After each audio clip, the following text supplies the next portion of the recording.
Adik mendiang Brigadir J, Bribda Reza Huta Barat menceritakan bagaimana ia dihalangi saat akan melihat jenazah kakaknya.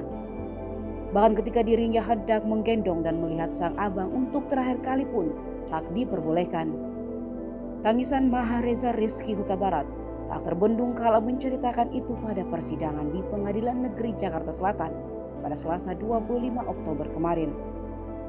Kala itu Reza Huta Barat mendapatkan kabar bahwa kakaknya meninggal dunia dan dibawa ke Rumah Sakit Polri Kramat Jati, Jakarta Timur. Setibanya di sana, Reza Huta Barat dilarang oleh anggota polisi berpangkat komisaris besar untuk melihat jenazah Brigadir J. Meski Reza ngotot sampai mengatakan ia punya hak karena adik Brigadir J, sosok kombes itu tetap melarangnya dan menyuruhnya untuk menunggu di luar ruangan. Tangisan tertahan Reza mulai tumpah saat dirinya memohon agar bisa menemui jenazah kakak kandungnya tersebut sebelum dimasukkan ke dalam peti mati.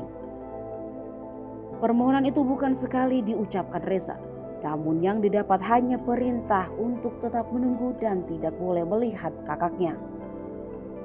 Ia menuturkan bahwa dirinya baru diperbolehkan masuk seusai jenazah Brigadir J telah dimasukkan ke dalam peti. Reza masih sempat melihat terakhir kalinya wajah Brigadir J. Dia pun langsung berdoa di depan peti jenazah kakaknya tersebut. Tapi saat sedang berdoa, Reza Huta Barat diminta untuk cepat-cepat pergi. Suara-suara aparat polisi yang memintanya keluar terdengar jelas ketika ia berdoa. Reza Huta Barat akhirnya memilih untuk keluar ruangan.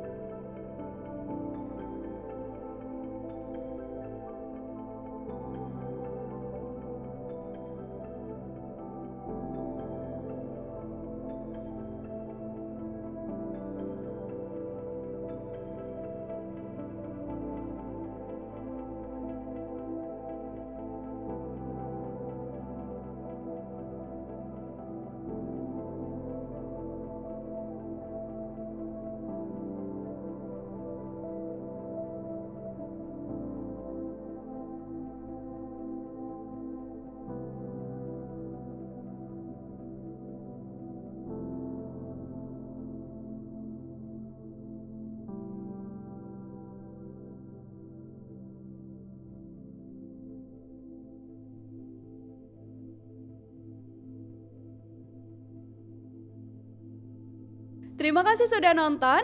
Jangan lupa like, subscribe, dan share ya.